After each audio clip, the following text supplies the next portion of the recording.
Hoy tenemos un programa atípico porque mi compañero Juan Manuel pues no está, y no está por razones personales, pero pues no es nada extraño ni nada raro. Y como ustedes saben también, este es nuestro último programa de este año. Entramos en receso hasta mediados de enero, y por tal circunstancia decíamos que atípico el programa porque tenemos dos invitados muy especiales. Y parecería que los dos invitados no concatenan por ningún lado, por ninguno de los dos lados, por ningún lado se puede decir que entroncan, aparentemente, pero ya se van a dar cuenta ustedes de que sí hay un entronque en alguna parte, porque eso forma parte de nuestra cultura, y yo creo que esa es la parte que hay que destacar. Antioquia ha sido un departamento por antonomasia que ha sido como la especie del faro que ha guiado, y aunque podría parecer pretencioso, ha guiado al país en muchas ocasiones. Y habitualmente yo recuerdo una frase de un general que hubo aquí que decía que todo lo bueno o lo malo empezaba o pasaba por Antioquia, y yo creo que en efecto así es. Tanto que inclusive nosotros tuvimos aquí a un personaje maravilloso, de los que en lo personal más admiro, que se llamaba Pepe Sierra. Pepe Sierra llegó en un momento determinado a convertirse en el banco que le prestaba plata al gobierno. Llegó a comprarle lo que se llamaba las rentas de tabaco y de aguardiente, y con eso él le prestó plata. Es decir, no solamente compró las rentas, o sea que él podía hacer el aguardiente y podía manejar todo lo que concernía al tabaco y a las pieles, sino que al mismo tiempo, desde el mandato de uno de los últimos mandatos de Núñez hasta Carlos R. Restrepo, es decir, pasaron por su escritorio para que les prestara plata Núñez, Otálora, José María Campos Serrano, los hermanos Holguín, Jorge y bueno, no recuerdo cómo era que se llamaba el otro, Marroquín, pasó también por ahí Reyes, y finalmente Carlos R. Restrepo. Durante todo ese tiempo él fue el que soportó las finanzas del país, le prestaba plata al país. Obviamente que derivaba de ahí una muy buena ganancia, pero al final de cuentas él era el banquero del Estado. Inclusive llegó a emitir moneda, como en su momento lo hizo aquí también Carlos Coriolano Amador, que era el dueño de la mina El Zancudo, casado con doña Lorenza Uribe, y que fue uno de los hombres más ricos de Colombia, le decían el burro de oro. Mientras que a Pepe Sierra, que no solamente tenía las rentas, sino que poseía toda la tierra comprendida entre Barbosa e Itagüí por el lado occidental de la ciudad, y una muy buena franja de la parte oriental por donde hoy está más o menos la zona industrial de la ciudad de Medellín. Y luego se fue para Bogotá, y de Barbosa a Girardota todo lo llenó de caña, y la parte occidental la llenó de caña para poder producir panela. Pero luego se fue para Bogotá, y entonces en Bogotá compró toda la tierra comprendida más o menos entre donde hoy es más o menos el Hotel Tequendama hasta el Puente del Común, más del 50 o 60% de toda la sabana de Bogotá.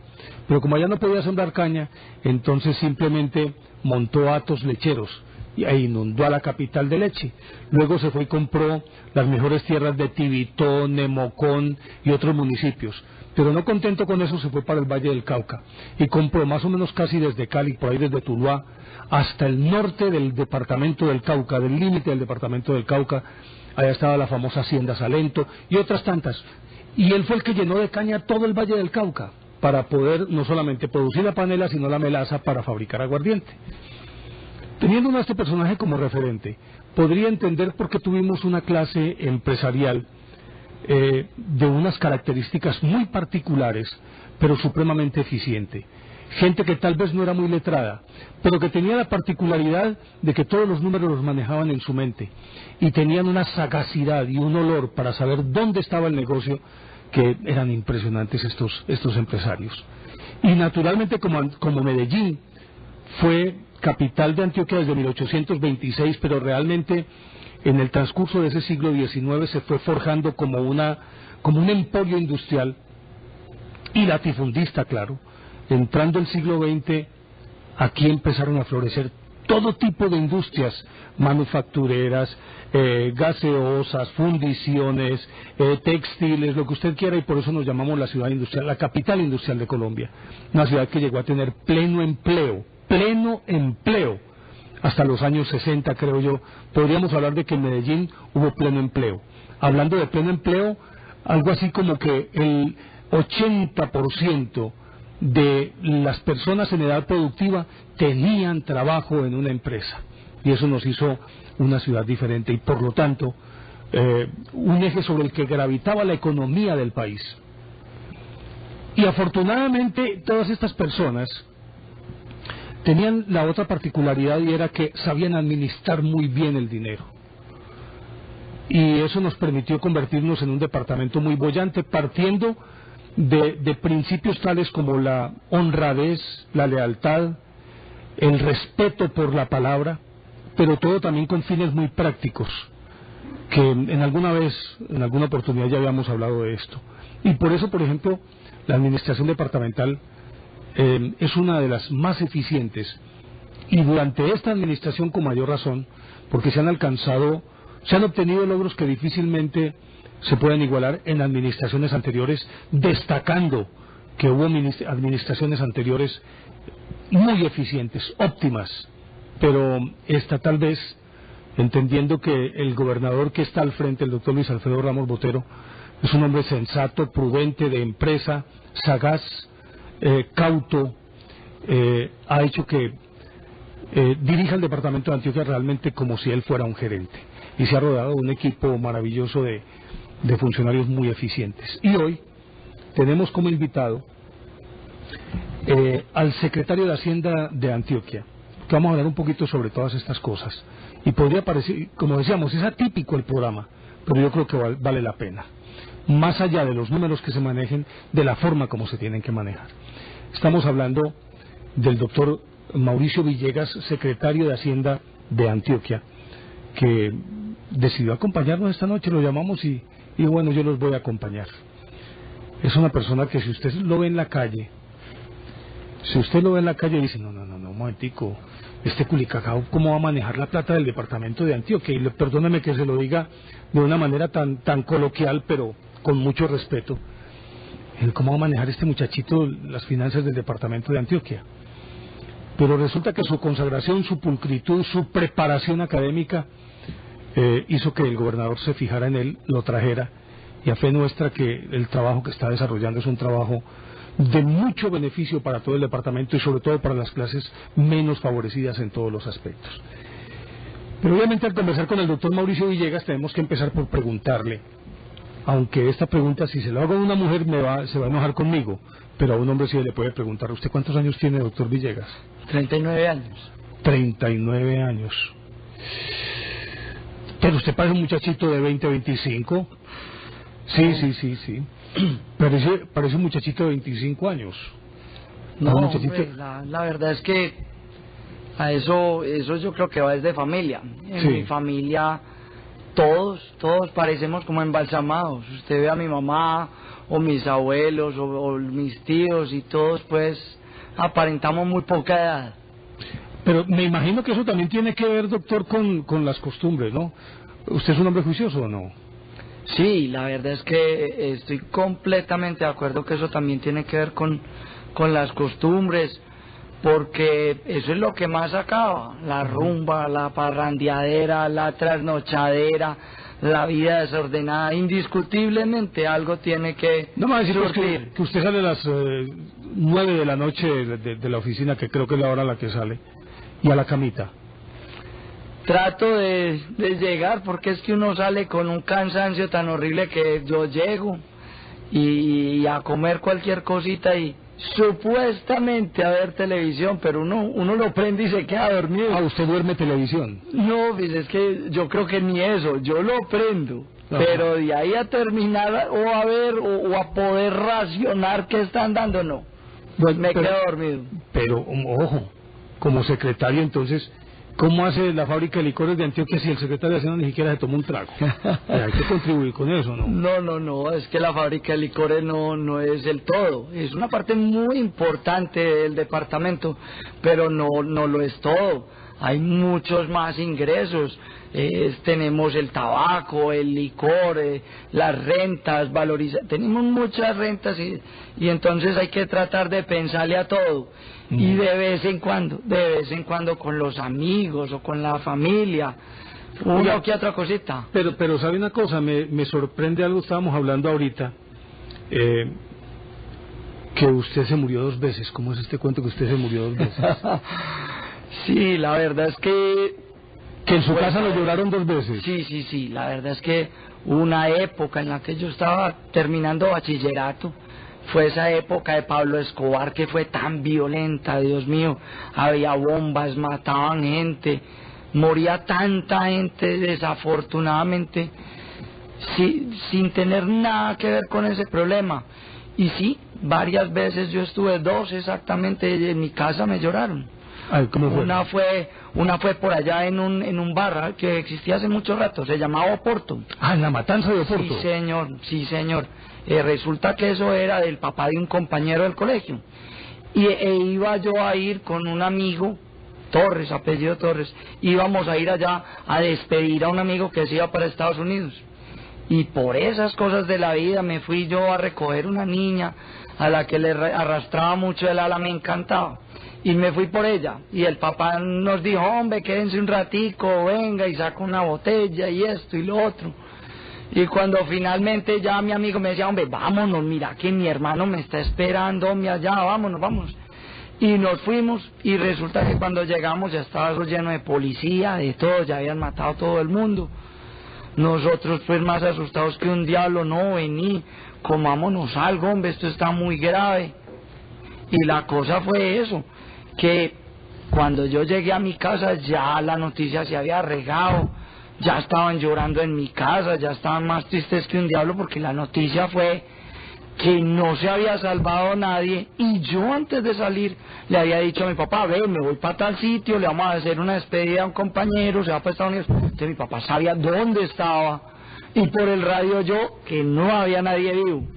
Entonces llegué y pues, mejor dicho, casi les da un infarto cuando me ven, pero ya estaban llorando, que no estaba. Entonces esa fue una vez que, digamos, le hice el quite a la muerte. Ajá. Y otra fuerte por allá fue cuando el Nacional ganó por allá la Copa, que eso fue la fiesta más grande que yo he visto, eso era desde el estadio hasta por allá la UP de todas las 70. Y estaba yo en uno de esos bares, me acuerdo que se llamaba Chocolo. Sí, ahí está todavía en la 70. Y llamé yo a mi papá, estoy acá celebrando con los amigos, todo, mira, me voy a demorar, acabo de salir del partido, listo, muy bien, cuídese. Salí yo y llegaron y fumigaron a todo el mundo. Y la cosa fue esa, que cuando yo me quedé obviamente con mis amigos allá en la rumba, todo, llegué tardísimo, qué sé yo, para ir 1 o 2 de la mañana. Y cuando llegué ya estaba otra vez, ¿cómo usted está vivo? Dios mío, acabamos de oír que se murió todo el mundo, usted allá donde nos llamó todo. Entonces ya la cosa fue muy grave, mi papá me dijo, hombre, no, vaya, acuéstese. ¿Cuándo le empacaron para Estados Unidos? Sí, la cosa fue así. Mi papá me dijo, vaya, acuéstese, mañana le cuento, y hablamos. Mañana fue a las 7 de la mañana, despiértese. Me contaron todo el cuento porque yo no sabía. Y me dijeron, y se va. Y usted se va para Estados Unidos, su hermano está estudiando allá y usted se va. Hombre, ¿cómo así? No es pregunta, no es si quiere, le estoy informando. Así de claro, hombre, estoy estudiando en la universidad. Tranquilo, no estoy preguntando se va, no es pregunta, se va. Y soy hecho, en menos de 3 días me fui con tan mala suerte que yo había estudiado en el colegio francés y no hablaba era nada, 0 inglés. Entonces me tocó aprender inglés y eso era mientras las cosas pasaban. Pasó el tiempo, aprendí inglés, ya me voy a devolver. No, mi papá me dijo, eso está peor, busque allá a ver cómo empieza a estudiar o a ver qué hace, pero usted no se devuelve ni por el diablo. Ah, bueno, entonces usted ya se formó académicamente en Estados Unidos. Entonces me quedé allá estudiando. Eso sí, y eso sí hay que decirlo. Yo vivía, pues mi hermano vivía en una ciudad en Carolina del Norte, se llamaba Greensboro, y era una ciudad plana, eso no había nada. Entonces cuando mi papá me dijo, no, usted se queda, la cosa aquí está muy grave, busque a ver qué universidad, empiece a estudiar y se queda. Y yo dije, bueno papá, pues si la cosa está así, la decisión es esa, listo, me quedo. Pero eso sí, no me quedo en esta ciudad ni por el diablo. ¿Cómo así? ¿Qué pasó? Me decía. Y yo, no papá, yo soy muy montañero, a mí me encantan las montañas, yo no puedo vivir en esta pradera, no tengo cómo orientarme, nada. Si me voy a quedar acá, entonces me voy para las montañas. Entonces así fue como de un lado del país me fui hasta el otro lado, de una costa me fui hasta la otra a estudiar en la mitad de las montañas, en Denver, Colorado, una ciudad que está más o menos a la misma altura, una milla sobre el nivel del mar, que serían más o menos 1500, 1600 metros. 1609 metros. Me fui, es que uno cuando vive en las montañas le jalan mucho. Ah, bueno. Le jalan mucho, y la única condición que yo puse fue esa: si me voy a quedar, me voy a donde estén las montañas. Bueno, y me tuve que ir hasta el otro lado del país, eso fueron como 3 días en carro, allá a buscar. Ah, bueno. A buscar las montañas. Y regresó, pero hace relativamente poco tiempo, ¿no? No regresé. Estuve allá estudiando, me gradué. Mientras uno estudia en Estados Unidos le exigen que tome otro idioma. Pero como yo venía de Sudamérica, pues ya tenía el español y todo, pero aún así tomé otro idioma, tomé alemán. De tal suerte que cuando terminé de estudiar me fui para Alemania a seguir estudiando allá. Ah, ya. Entonces seguí estudiando y llegó un momento en que ya pues pasó toda la crisis y todo eso, pero ya no era la crisis de la violencia, sino que ya empezó una crisis de la construcción. En mi familia todos somos constructores. Y entonces llegó un momento en que mi papá me dijo, hombre, no, la cosa aquí está muy grave, necesitamos gente de confianza. Véngase. Y entonces véngase, es que me devolví, empecé a trabajar, y es que en la construcción. Pero ahí es donde otro susto, la vida mía es un retazo, lo más de raro, de cosas raras. Me fui para Alemania a estudiar robótica, y de hecho empecé a estudiarla. Y cuando me volví supuestamente a estudiar, a trabajar en la construcción. Pero en uno de esos pagos, porque todo el mundo estaba pegado, todo el mundo estaba pues quebrado, y nos pagaban con lo que se pudiera. En uno de esos pagos nos pagaron con un lote en Sopetrán. Y empezamos a ver pues para qué servía esa tierra, porque la construcción definitivamente estaba parada. Y empezamos a montar un criadero de cocodrilos.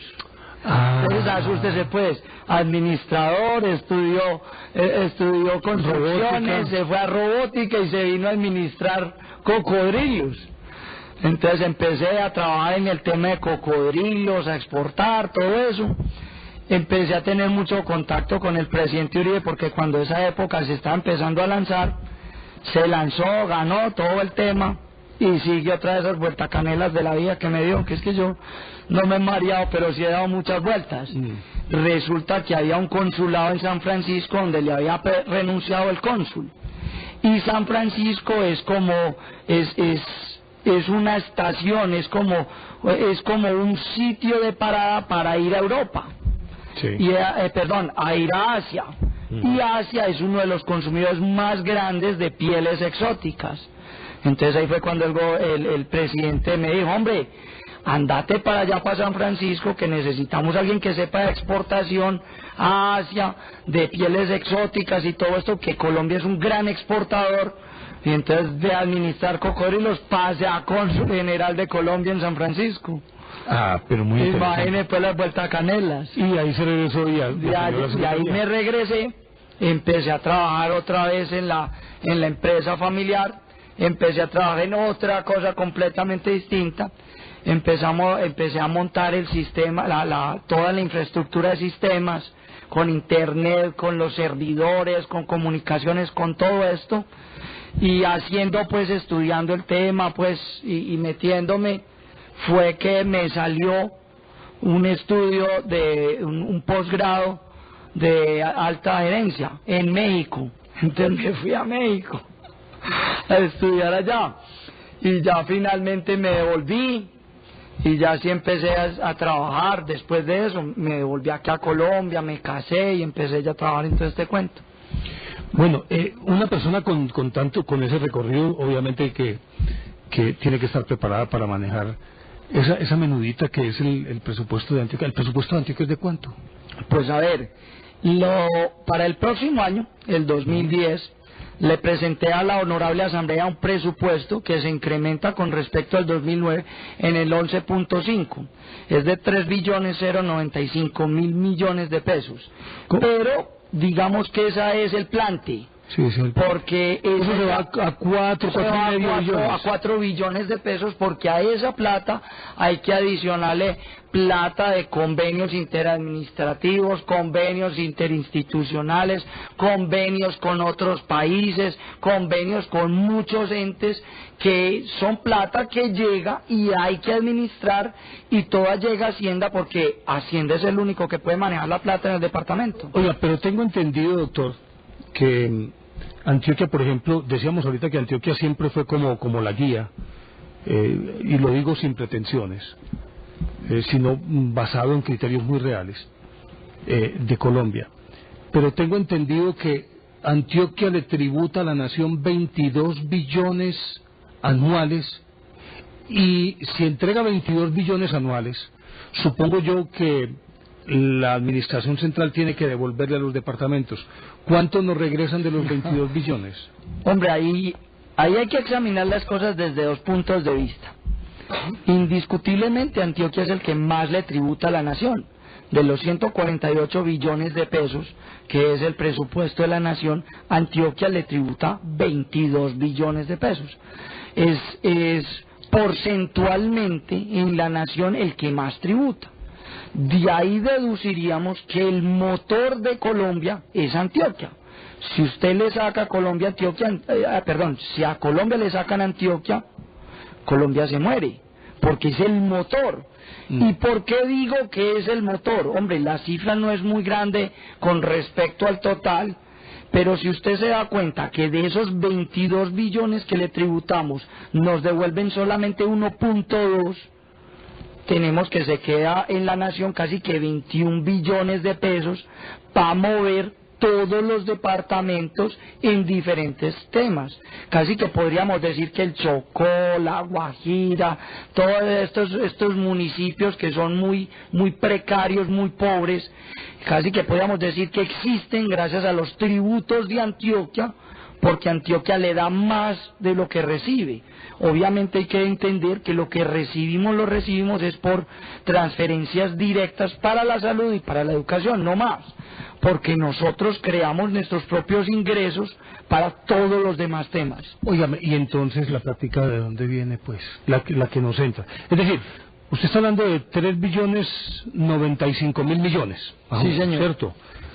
Y es el resto de la plática para darle a la nación 22 billones y para los gastos del departamento. ¿De dónde entra esa plática? ¿Cuáles son los frentes más importantes? Bueno, a ver, hablemos pues desglosemos los 3 billones de pesos que son. A ver, de esos 3 billones de pesos, no, ese sería el total. Tenemos que sacar las entidades, los entes descentralizados, como son, por ejemplo, el Politécnico, la Universidad de Antioquia, el Jaime Sasa Cadavid, Indeportes. Si sacamos todos esos entes descentralizados, nos queda que el presupuesto ya son 2.618.000 millones de pesos. Entonces ya vamos a examinar esos 2 billones de pesos. ¿Qué son? ¿De dónde vienen? Ahí tenemos unos muy importantes, unos rubros muy importantes, que son los tributarios, que constituyen un 24%, los no tributarios, que son muy gruesos, son 31% de eso.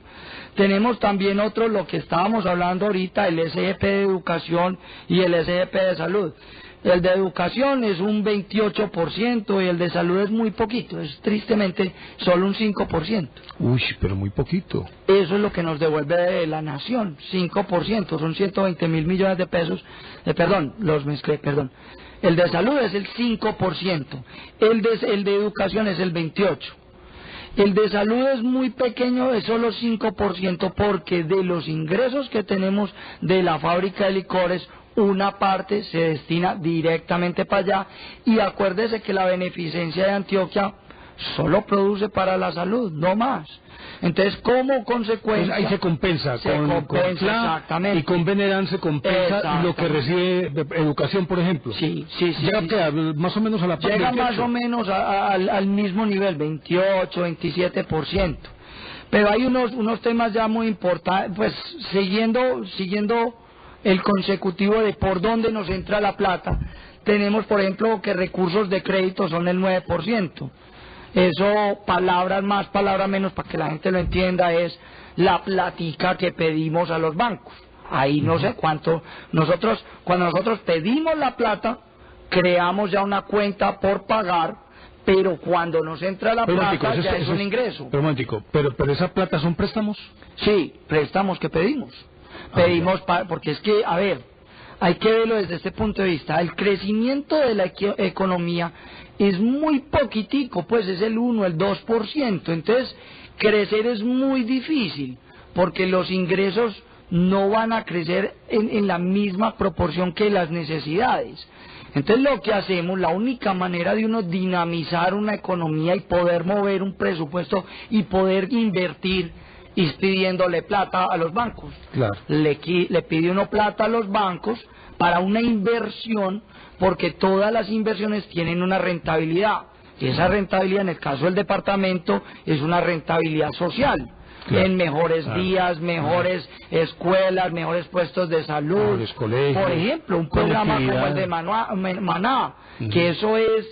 Mejor dicho, a mí solo me da tristeza que ese programa no sea no se le haga más énfasis, se saque más a nivel mundial. Es que nos ganamos un premio. Y Antioquia Mía, y Viva.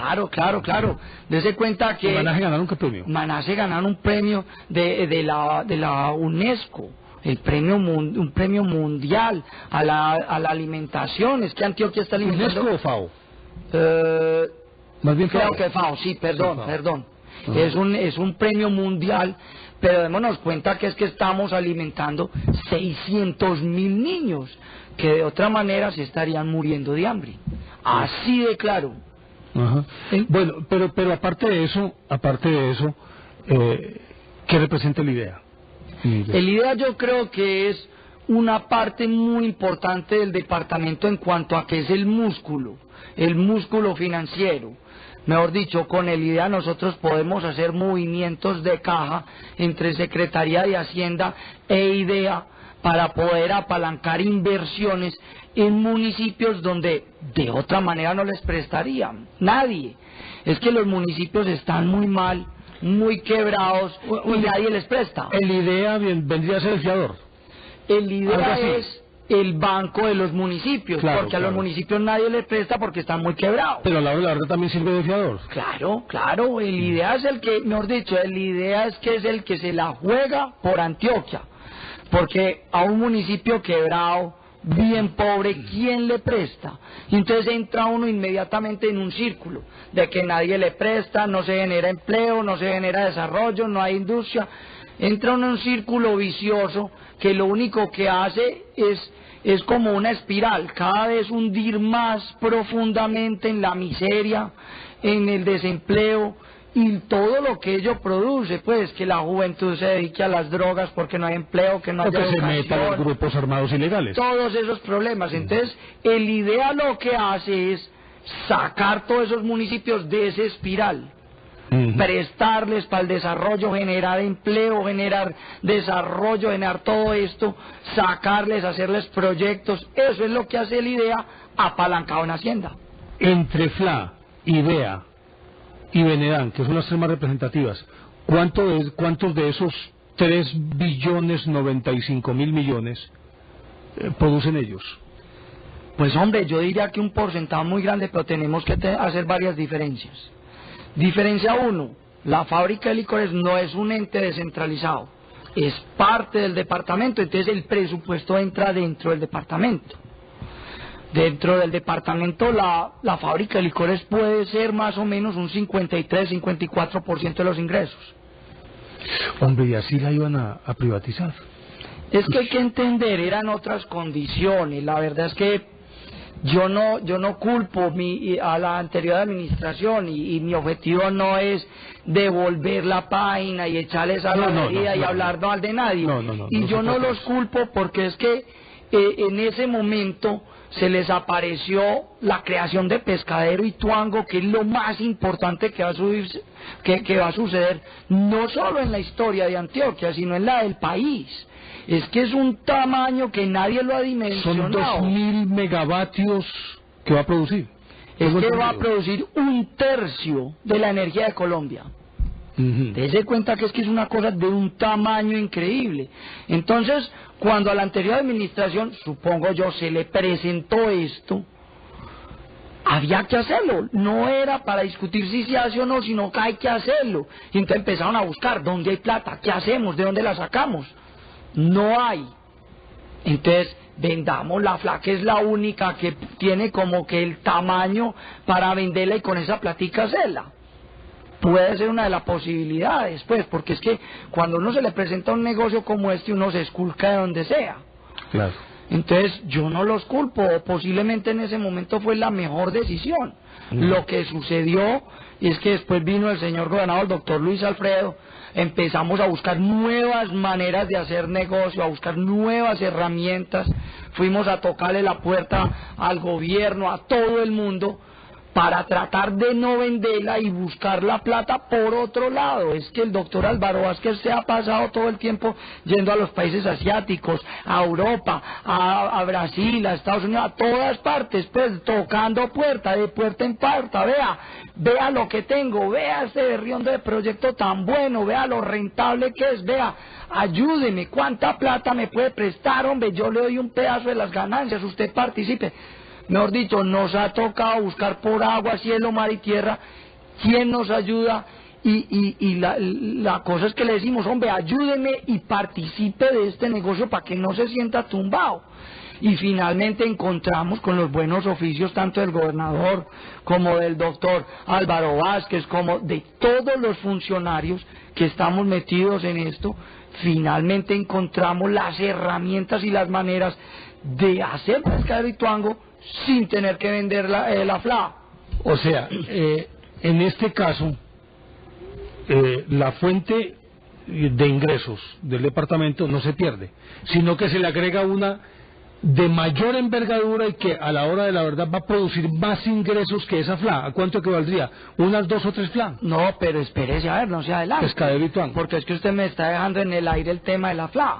Entonces, si no se vendió la FLA, entonces cuando nos tocó a nosotros, nos tocó, entonces, ¿qué hacemos con la FLA? Nada, vamos a modernizarla, vamos a actualizarla, vamos a cambiarle la imagen, vamos a prepararla a ser competitiva internacionalmente, porque el TLC se viene, y cuando se viene el TLC, si no estamos preparados, o nos quiebran, o nos compran, o nos cierran. El mismo fenómeno que ocurrió con Gaviria cuando la apertura. Claro. Que no estábamos preparados. Claro. No estábamos preparados. Y se quebraron cualquier cantidad de empresas. Ahí es cuando empezamos la nueva imagen del ron, la nueva imagen del vodka, la nueva imagen, empezamos a trabajar la modernización, adquisición de nuevos equipos, nuevas... Diversificaron los productos, abrieron nuevos productos con azúcar, sin azúcar, todo eso. Exactamente, y no solo eso, sino que empezamos a salirnos del cuero. Empezamos a salirnos de Colombia, mandamos un contenedor a Asia, empezamos a trabajar con Estados Unidos, empezamos a trabajar con Centroamérica, Suramérica. El gerente de la fábrica de licores es otro maletero como yo, como el de la idea, como todos nosotros. Nos toca ir de puerta en puerta, de país en país, vea los productos que tengo, vea las cosas que hay, vea qué tan buenos, empezar a venderlo. Es que nos tocó salirnos del cuero y empezar a sacar este gran departamento a todo el mundo. Y cuando ya teníamos ese trabajo iniciadito, vino lo del BID y ya es así fue. Ya mejor dicho, la explosión máxima cuando uno estaba viendo juegos artificiales.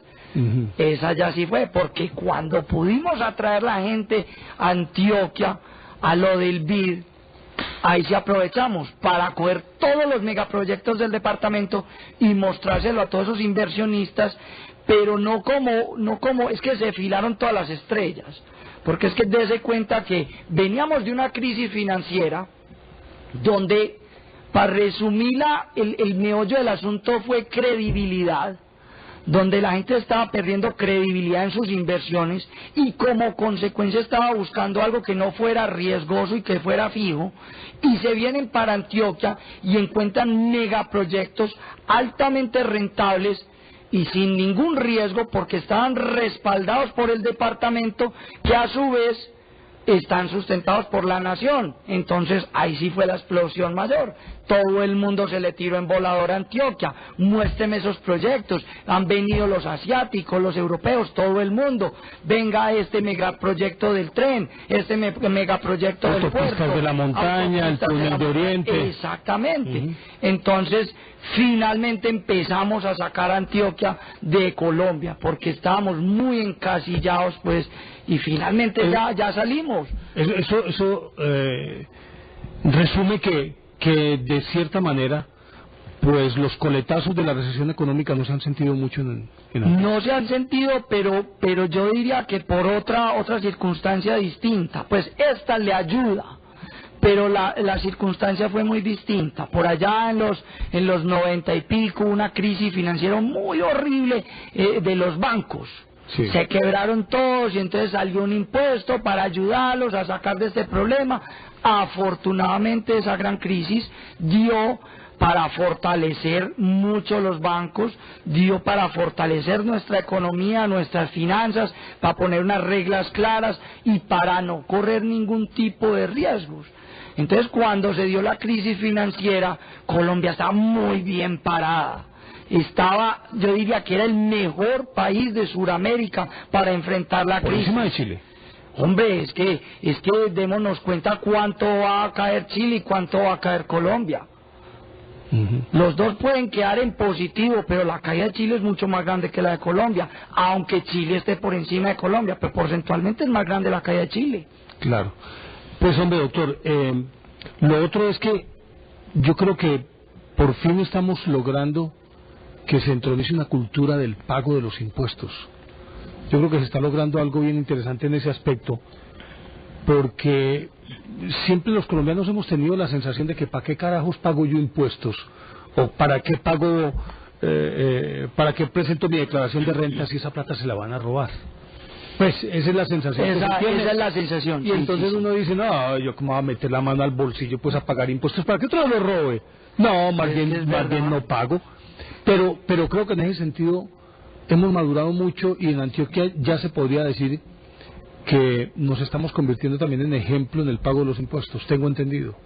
Sí, es que empecemos desde el principio, que es muy difícil, es muy abstracto el concepto de yo pagar impuestos para mejorar el departamento, porque es que acá en Medellín, para nosotros los que vivimos acá en Medellín, en el Valle de Aburrá, es muy abstracto, porque nosotros pagamos los impuestos y no vemos las mejoras, porque estamos acostumbrados a tener las cosas muy buenas, unas vías espectaculares, unos centros de salud buenísimos, hay escuelas, todos los servicios que tenemos acá son tan buenos que no vemos la plata. Entonces es muy difícil uno hacer la conexión, pago y eso significa algo.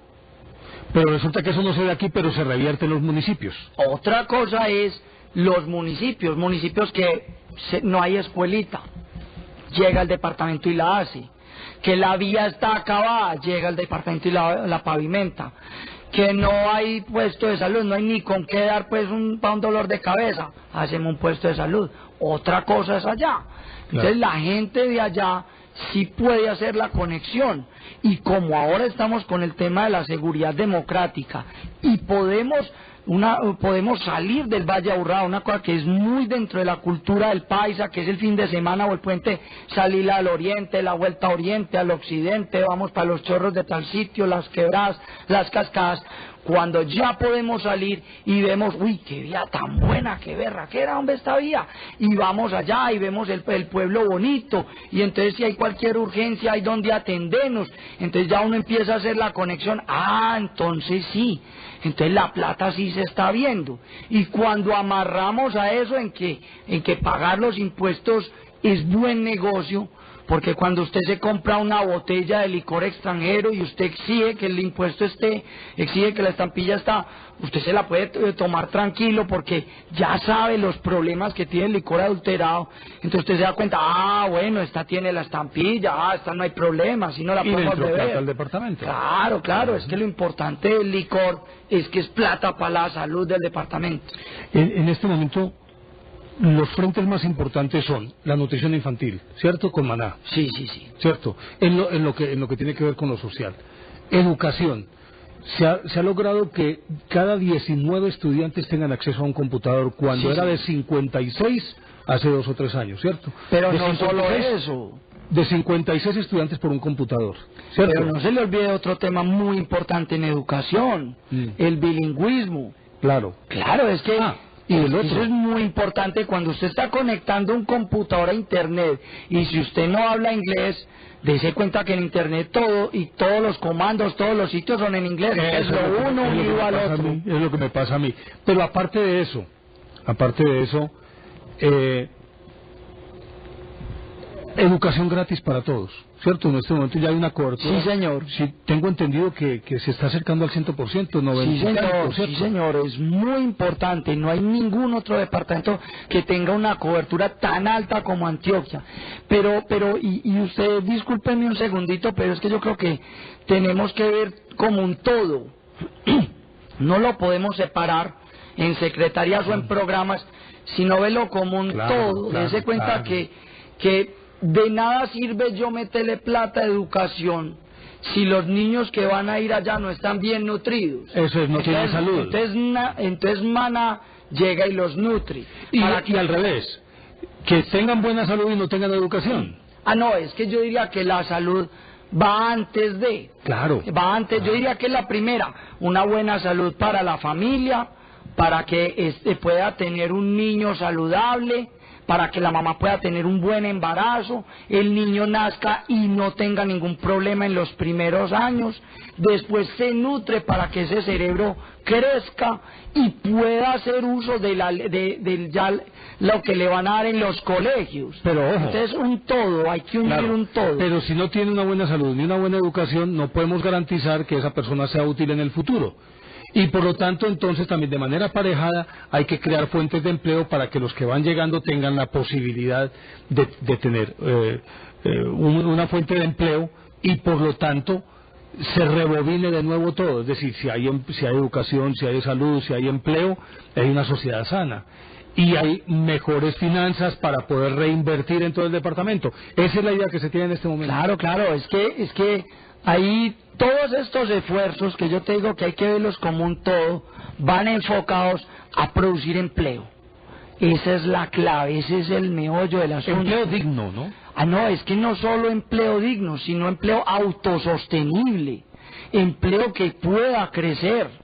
No es darle empleo digno, sino que un empleo en la que la persona se pueda desarrollar, la empresa pueda crecer y sea autosostenible. Que tenga permanencia y tenga la capacidad la posibilidad de capacitarse y actualizarse permanentemente. Es que de nada nos sirve un empleo que está sujeto a que el gobierno le dé un subsidio. No, señor, eso no sirve para nada.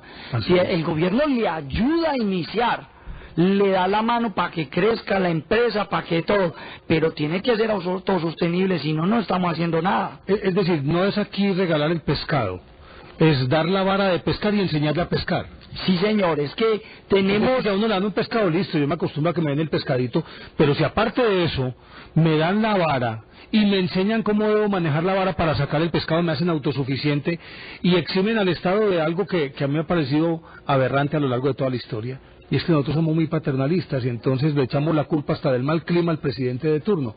Yo tengo 57 años y en toda mi vida, siempre he oído el mismo cuento: este es el peor año y este es el peor presidente. Y todo lo que sucede es culpa de ese gobierno distante, que en efecto tradicionalmente ha sido así, pero que es una imagen que se tiene que cambiar, pero hacerle entender al individuo que él no puede depender de que le estén dando, sino que debe aprender a buscar a partir de las herramientas que le entregan para que pueda encontrar. Sí, no, es que dése cuenta que el gobernador es tan consciente de la importancia de crear empleo autosostenible que creó la Secretaría de Competitividad, al frente de la cual está el doctor Maximiliano, cuyo único objetivo... El doctor Maximiliano seguro que sí, pero cuyo único objetivo es ese: crear empresas autosostenibles, competitivas y que produzcan exportaciones. Sí, pero ojo a esto también, no macroempresas, sino empresas manejables, pequeñas, suficientes y eficientes, porque el mundo está tendiendo a eso. Si son el mundo ya que todos los gigantes se han quebrado, la Boeing, todas las grandes empresas se quebraron y tuvieron que modulizarse y especializarse para poder hacer más rentables y más eficientes. ¿Aquí se tiende a eso también? Si son autosostenibles y tienen la posibilidad de crecer y siguen la ruta de las exportaciones, llegarán a un tamaño significativo, pueden su misma dinámica. Sí, claro, pero esto aquí tenemos que ser muy claros: no podemos seguir creciendo a base de venderle al vecino o a base de vender en la cuadra. Tenemos que exportar. Empresa que dependa de un solo cliente está muerta. No, tenemos que Porque exportar. Cuando le dé rabia al comprador de uno, como le está dando rabia a Venezuela, entonces ahí perdimos el año. No, el problema con Venezuela yo diría que no es con Venezuela, hay que ser realistas. No. El problema es con Chávez, el gobierno. Con Chávez. Porque en Venezuela hay muchos colombianos, hay mucha familia. Ni siquiera con el gobierno, no con Chávez. Es una pelea casi que personal, me da la sensación a mí. Claro. Yo apostaría de que si hiciéramos un censo entre los venezolanos y los colombianos, todos estaríamos de acuerdo en que no queremos ningún tipo de confrontación. Es que hay familiares de colombianos en Venezuela y de Venezuela en Colombia. El problema ya es a nivel gubernamental, pero entre pueblos, entre personas tangibles que estamos en la calle, los pueblos no tienen problemas. No tenemos problemas. Bueno, este próximo año usted dijo 3.095.000 es el presupuesto. Sí, señor. ¿Cuánto en funcionamiento? No, pues es que esa es la mejor noticia. El funcionamiento no alcanza el 30%. No, es que si le sumamos funcionamiento y la deuda, nos da más o menos un 30%. Lo bonito es que en una época de crisis tan horrible y tan triste, a nivel nacional pues ya se ha reversado varias veces el ministro. Con todos estos problemas, el departamento de Antioquia es el único que presenta un presupuesto que crece el 11,5% y del cual el 70% es inversión social. Eso está muy bien. Hombre, doctor, no sabe cuánto le agradecemos y yo creo que valdría la pena hacerle la invitación a la gente: paguen sus impuestos, hombre. Hombre, es que pagar es buen negocio, porque es que cuando usted paga sus impuestos, está salvándole la vida a un niño. Los niños son los más vulnerables y qué tristeza. Uno ve la National Geographic y ve esos niños de África muriéndose de hambre, flaquitos, todo eso, y eso no es tan lejos de Antioquia. Uno va a municipios por allá perdidos y hay niños que se están muriendo de desnutrición, de problemas intestinales, de mala alimentación. Entonces, cuando usted paga sus impuestos y sabe que esos impuestos se van para la nutrición de esos niños, que va un nutricionista allá a pesarlo, a darle comida, que lo están midiendo mensualmente el progreso. Más médicos, psicólogos. Claro. Entonces yo creo que da gusto uno pagar. Uno casi que tiene que ser padre para que le duelan todos los niños y empezar a darse cuenta que con sus impuestos se está salvando un niño que bien podría ser su hijo. Así es. La única diferencia es que nació en otro municipio, pero es un niño igual al de uno, que se puede estar muriendo. Doctor, qué rica la charla con usted. Ha sido deliciosa y muy aleccionadora, además, muy clara, y yo creo que esto nos deja nos deja una visión diferente de lo que es realmente la administración pública. Doctor Mauricio, muchísimas gracias. No, gracias a usted, a todos los que en este momento nos están viendo, a todos los que nos verán después si hay un diferido, un pregrabado, y verdaderamente hay que felicitar a los antioqueños, porque yo le he dicho a mucha gente, Antioquia no tiene regalías exuberantes como tiene, por ejemplo, los llanos en el petróleo, claro, o la Guajira, el carbón, u otros departamentos. No tenemos nada de eso. Lo que Antioquia tiene es antioqueños, porque es por ellos mismos, es por la gente empujadora, berraca, que sale adelante, que paga sus impuestos, que domina estas montañas y hace vías, que Antioquia es la más grande de Colombia. Hombre, doctor, muchísimas gracias, doctor Mauricio. No sabe cuánto le agradecemos que se haya decidido a trasnochar y vaya a cueste tempranito, porque a las 6 de la mañana lo está esperando el gobernador. Sí, ¿No toca cabildo? No, mañana tenemos que ir a iniciar ya la rendición de cuentas. Uy, bueno, no quiero estar en su piel, manejar la plata de otro lado. Uno puede dilapidarla, pero la de los demás no. Muchísimas gracias. Hombre, porque es otra cosa que distinguió a Antioquia, la pulcritud en el manejo de sus finanzas. Ah, no, es que eso es fundamental. El que yo tengo una cosa en Hacienda que más de uno tiembla, porque yo le digo, en Hacienda donde se maneja la plata, ante la duda no hay duda. Si yo dudo del manejo que le están dando a los recursos a algún funcionario, fuera, inmediatamente. Listo, yo no me aguanto ni siquiera la duda. Lo que decía Julio César cuando repudió a Calpurnia, su esposa, le preguntaron, después de que le hicieron un proceso, comprobaron que ella no había sido adúltera. Y le dijeron a él, pero si no fue adúltera, ¿por qué la repudiaste? Dice, porque la mujer de César no solamente debe ser, sino también parecer. Hombre, doctor Mauricio, muchísimas gracias. No, gracias a ti, hombre, muchas gracias. Es un inmenso placer. Vamos con este pequeño cortecito y ya regresamos. Buen día, doctor. Gracias. Bueno, y ahora tenemos otro invitado que es muy especial, es el doctor Guillermo León Díez. Guillermo León Díez es abogado, es historiador, es folclorólogo, es un hombre cuya pasión es Antioquia, en todos los sentidos. Yo creo que si hay alguien que respire Antioquia por sus poros se llama Guillermo León Díez. Y ha sido un estudioso de su historia, de su economía, de todos los aspectos de la vida antioqueña. Tiene un programa en la Universidad Pontificia Bolivariana que se llama Las Voces de Antioquia, ¿cierto? Sí. Las Voces de Antioquia. Hace 22 años. Hace 22 años y tiene más de 600 voces de todos los grandes de Antioquia en todos los campos, pero también de gente anónima que hace cosas muy interesantes y que tal vez el grueso del público no lo conoce.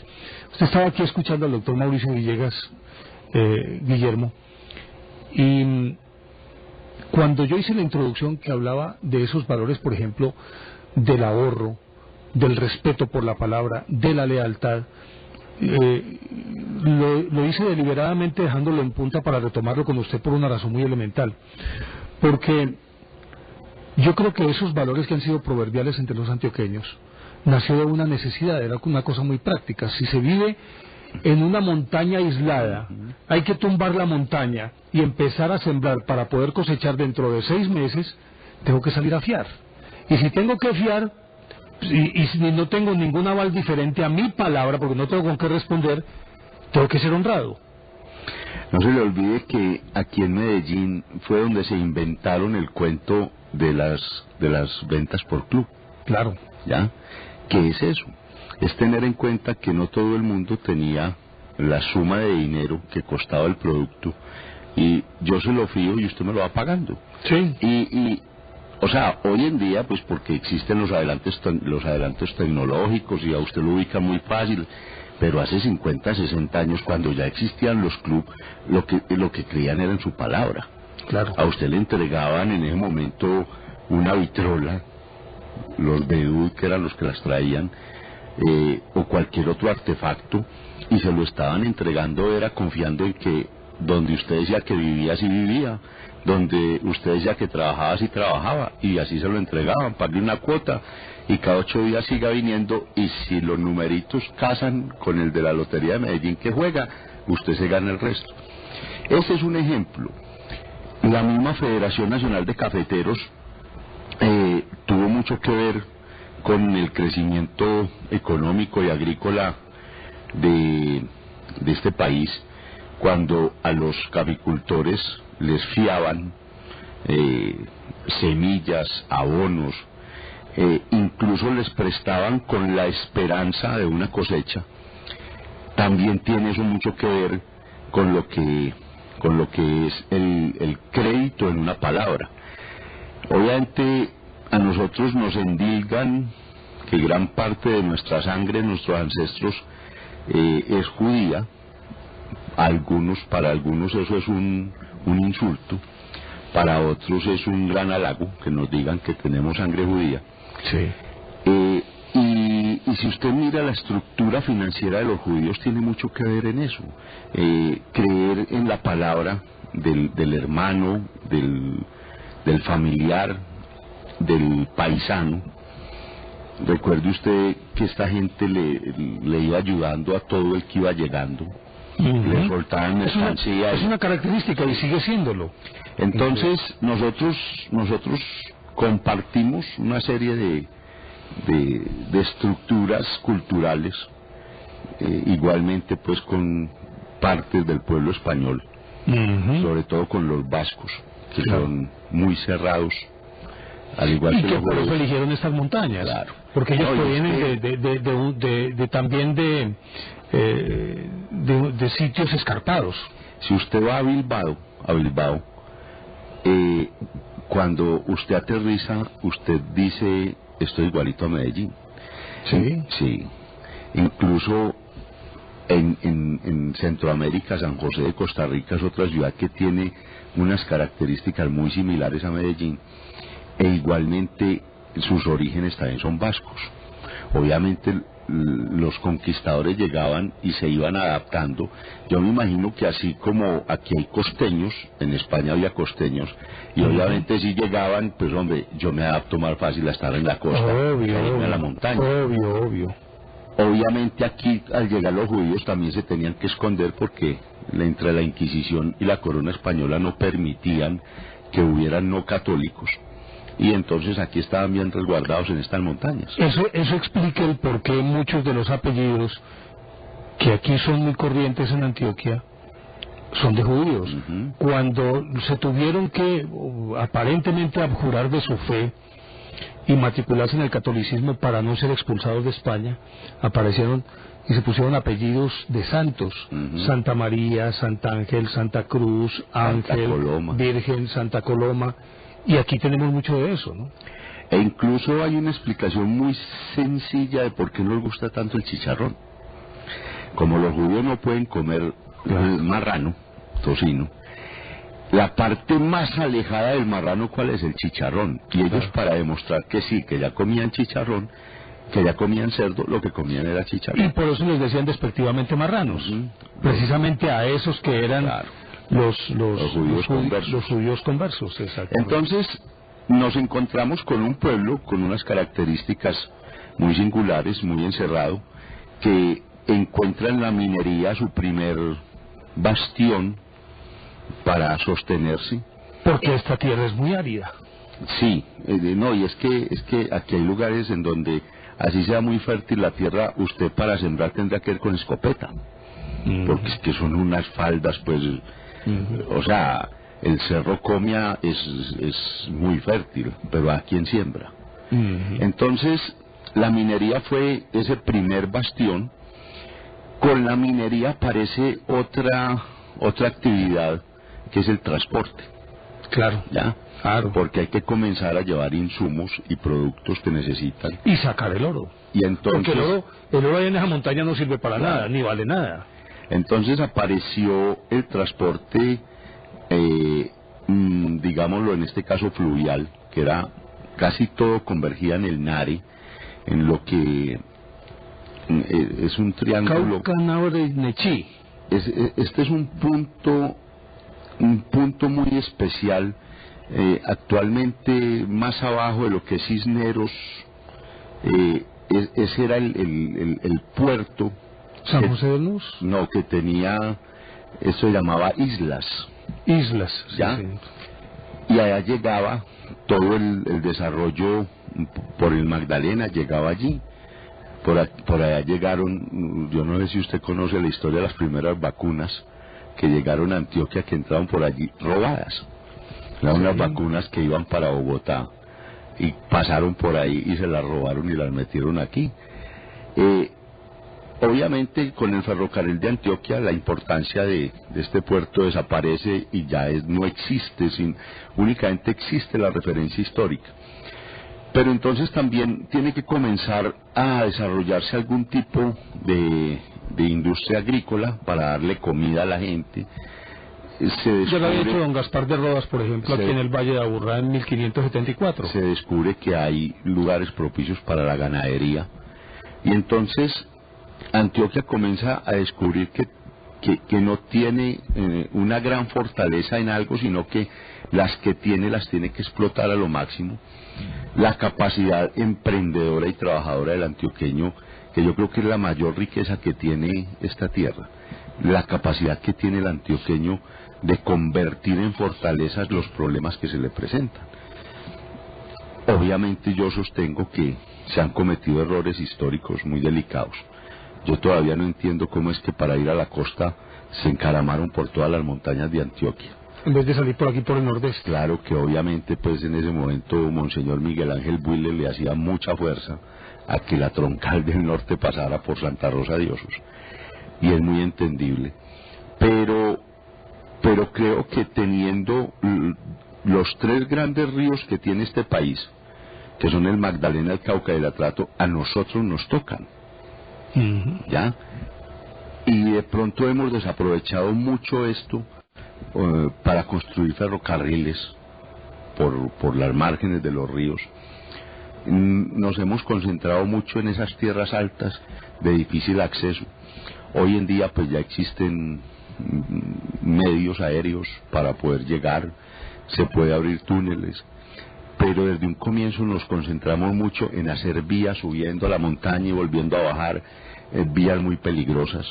O sea, ya hoy en día pues las amplían y ya hay, pero recuerde usted la primera vía que tuvo Medellín hacia afuera, que fue la famosa carretera Santa Elena, la cantidad de problemas y de muertos que ocasionó. Y sigue. Claro. Ahí sigue la misma falla, por ejemplo. Entonces nos fuimos formando a golpes.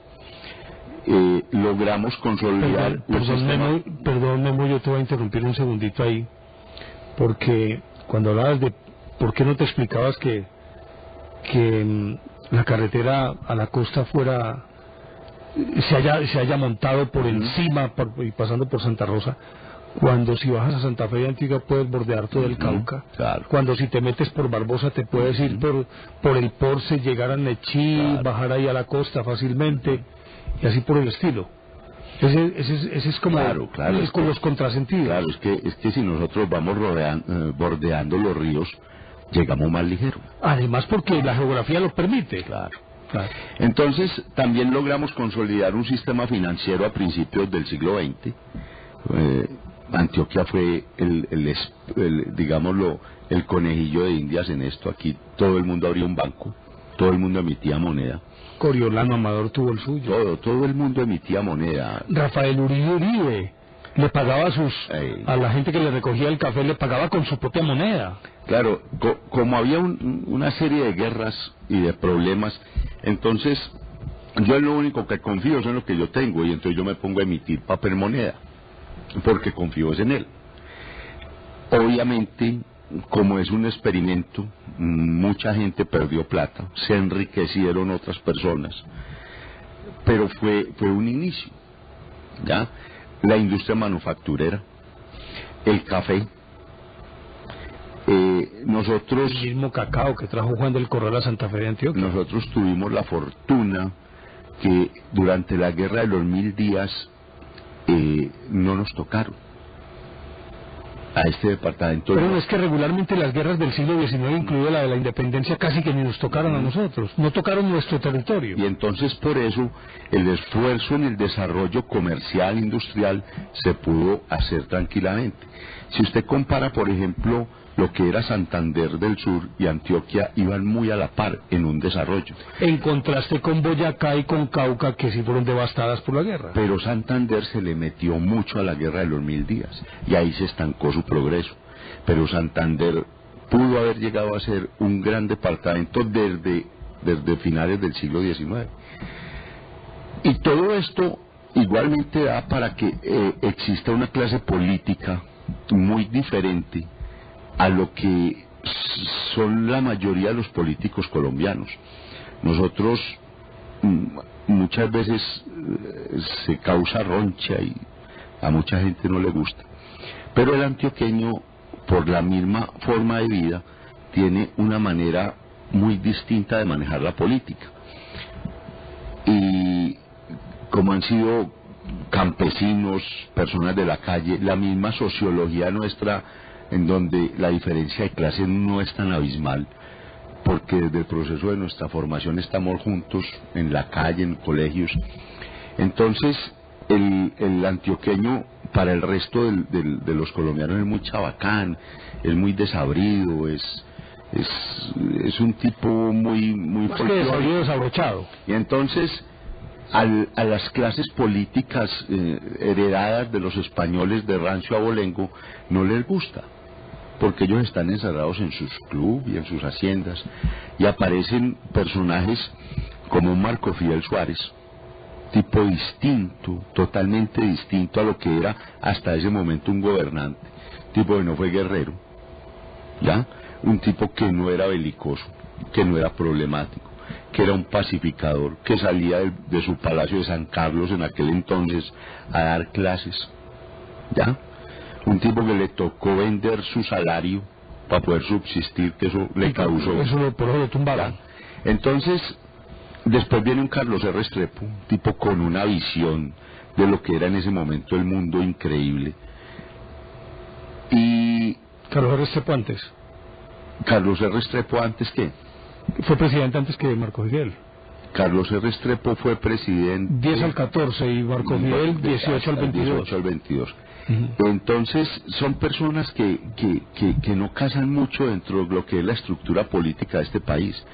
Ahí también el actual presidente que tenemos, como todos, y obviamente odiado por muchos, amado por muchos, es un tipo que le ha cambiado lo que es la dinámica a un presidente. Con los consejos comunitarios estos que hace los sábados, le cambió totalmente, pero es ir a hacer algo que el antioqueño siempre ha hecho, es sentarse a hablar en una fonda, en una tienda, con el campesino, a ver a usted qué le está pasando. Tenemos un pueblo muy especial, un pueblo que tiene una característica singular, y es que le toca estar resolviendo problemas día a día. Alguna vez hablando con personas cercanas, hombre, es que la problemática que tienen las comunas de la ciudad, deberían buscar la forma de acabar con toda esa gente que hay en esas comunas. Yo decía, hombre, si es que la gente que hay en esas comunas son las que se inventan día a día esta ciudad, esos son los que arreglan los carros, esos son los que resuelven los problemas reales de la existencia de los habitantes de Medellín. Por eso es que somos tan apetecidos en otros sitios, porque nos inventamos soluciones. Te traigo algo para tomar, agüita, ¿puede ser? Puede ser. Bueno, dale pues. Regálame agüita. Dale pues.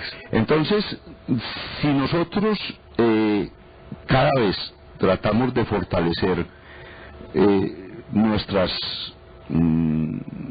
cualidades, nuestras condiciones especiales, pues indudablemente este pueblo podrá llegar a ser cada vez mejor, podrá aportar soluciones a la problemática no solo departamental o nacional, sino del hemisferio. Aquí nos encontramos personas que saben darle una lectura especial a la problemática política, económica. Tenemos un gran ejemplo con el doctor Villegas, que acaba de salir de acá, que nos demuestra un hombre joven con esa amplitud de conocimientos de temas tan serios como es manejar el presupuesto de una región. O sea, tenemos las personas para resolver problemas. Perdóname, es que te interrumpí porque yo no te di ninguna opción, te dije que si querías agua. ¿Quieres tinto? No, con el agua está muy bien. Ah, perfecto. ¿Y entonces? Entonces, indudablemente, creo que, y yo pues no pertenezco a la nómina de la gobernación, pero yo creo que lo que actualmente el doctor Luis Alfredo Ramos está desarrollando es un vuelco enorme en lo que ha sido la política reciente de este departamento. A mí me entristece el saber que algún día se va a ir, porque es que cuando usted mira lo que se está haciendo, dice uno, bueno, y el que viene irá a seguir. Porque es que lo que en este momento el departamento de Antioquia está desarrollando con sus megaproyectos es poner un punto muy alto en el desarrollo de la región. Además eran proyectos que se habían pensado desde hace muchísimo tiempo, pero nadie se había atrevido a meterle la mano. No, y este es un hombre que desde hace muchos años, yo por ahí en un libro lo tengo en un balcón muy joven, al lado de Mariano Ospina Pérez. Es una foto que yo supongo que él la debe tener también. Pues una foto muy simpática porque él, un tipo sesentudo con patillas grandes, cuello ancho, y dice uno, es que Luis Alfredo Ramos está metido en la política de esta tierra hace muchísimos años y conoce esta tierra, conoce sus necesidades. Debió ser por ahí en la campaña del Frente Nacional para la elección de Gerard Restrepo, que fue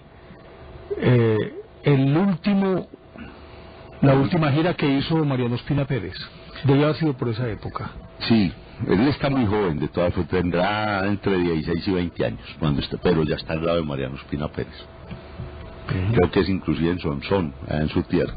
Entonces, uno descubre que Antioquia tiene una serie de personajes. A mí, por ejemplo, se me remueven constantemente las fibras cuando dice un hombre, ¿cómo es posible que tenemos un personaje como Nicanor Restrepo Santamaría, por allá en el ostracismo, viviendo en Francia?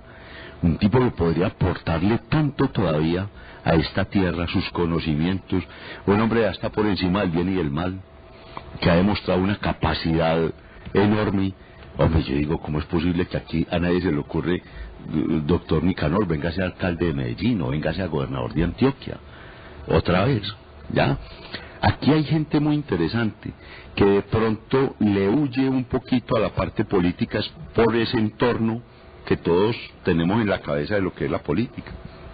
Pero ahí, el mismo grupo empresarial antioqueño que llamamos nosotros Sindicato Antioqueño, el mismo grupo mundial,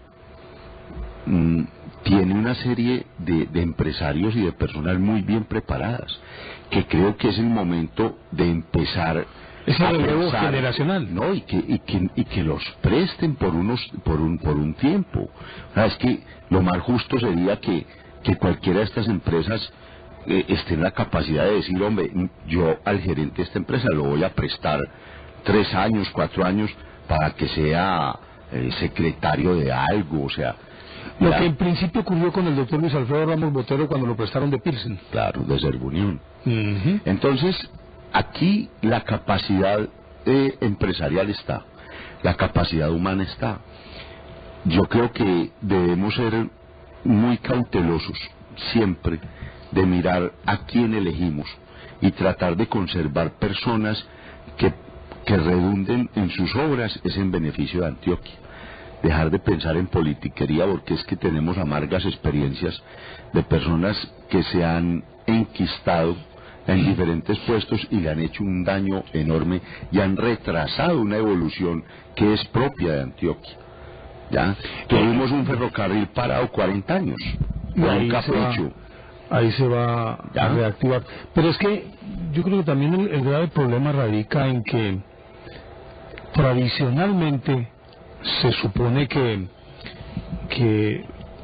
el gobernante de turno viene a hacer lo suyo y listo, y el siguiente viene a tratar de desbaratar lo que hizo el anterior, y se demora 2 años desbaratando lo que hizo el anterior y 2 años proyectando lo que va a hacer, cuando en todos los pueblos que se precian de ser, yo no digo ni ricos ni pobres, sino civilizados en ese sentido, priman, por ejemplo, Estados Unidos en ese sentido es un país modelo, y es que tienen prelación las políticas de Estado antes que las políticas de gobierno, porque una política de Estado es la que debe permanecer en el tiempo, y que no importa quién llega ni de qué matiz sea, tenga la conciencia de que es bueno para todos y por lo tanto hay que continuarlo, independientemente de quién lo haya comenzado, quién lo está haciendo, quién metió la mano, quién no metió la mano. Lo importante es sacar adelante ese proyecto. Sí, ya lo que cambia es la óptica política de cómo hacerlo. Eso es válido para Colombia, ¿no? No, y para cualquier nación. Así es.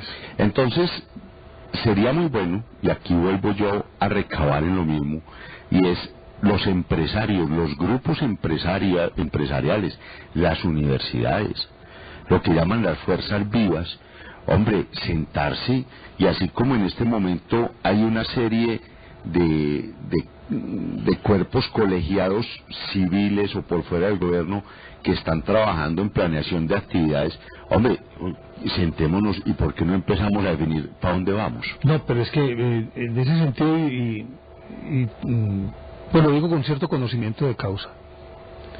Desde hace más o menos unos 10, 12 años, y el siempre bien recordado doctor Gilberto Echeverry Mejía, a quien le hicieron un homenaje muy merecido en el día de ayer.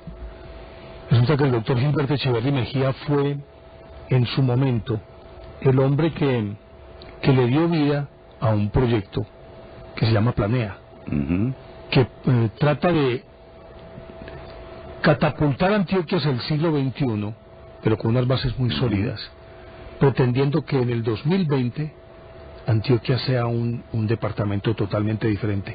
Y desde hace 10 años se viene trabajando en todos los aspectos, los ámbitos, las áreas, en todos los frentes, para tratar de conformar un proyecto de largo plazo para todo el siglo XXI de lo que debe ser Antioquia.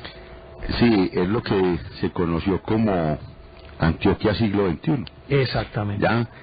Pero lo que pasa es que ese es un proyecto a 2020, o sea, dentro de 10 años. ¿Qué es lo que pasa? ¿Qué va a pasar con Antioquia 2050? Afortunadamente, nosotros todavía estamos gozando de un coletazo de una clase dirigente de Medellín que por allá desde 1938 más o menos definió Medellín como había que estructurarla en servicios públicos, en vías, ya que se inventó la planeación, se inventó el avalúo catastral y gracias a eso, el impuesto de valorización, gracias a eso nosotros hemos ido navegando con cierta facilidad, a diferencia de otros municipios de Colombia. Pero yo creo que Antioquia ya es el momento en que empiece a pensar en 2050, 2070, porque es que hay proyectos supremamente grandes. Por ejemplo, mire lo que vamos a hacer ahora con esta represa de Ituango, Pescadero Ituango, que tiene una magnitud impresionante, no solo en la generación de energía, la riqueza turística que eso va a generar es impresionante, porque es que ¿cómo va a dinamizar esa región? Claro. Lo que va a significar en la apertura de vías, de infraestructura, de todo lo que usted quiera. Entonces, tenemos, o sea, después de La Guajira, Antioquia es el departamento sobre el Atlántico que tiene más costas. Y nunca nos han considerado un pueblo costanero o costeño. Y no participamos del presupuesto de departamentos que tengan costa. Nunca a Antioquia el gobierno nacional le ha reconocido dentro de su presupuesto de desarrollo costanero, porque somos el segundo departamento con más costa sobre el Atlántico. Entonces ahí hay un filón, es esa costa. Hay un sueño que siempre se ha tenido, que yo nunca he podido entender por qué no se ha realizado, que es el famoso canal Atrato-Troandó, donde lo único que el falta... canal seco con un ferrocarril que atraviesa desde Triganá hasta Pero es que mire, ahí está el río Atrato, y el río Atrato tiene otro río que lo alimenta, que es el Truandó. Y el Truandó es un nacimiento, está a 11 kilómetros del Pacífico.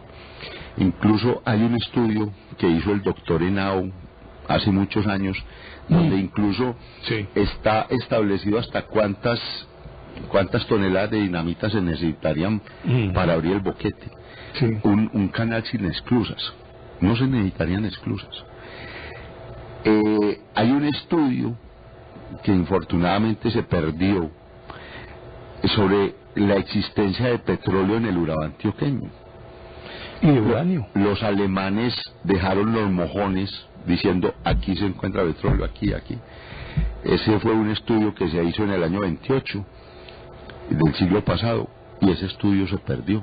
Nunca se supo en manos de quién quedó, pero el estudio establece que en el Urabá antioqueño hay petróleo.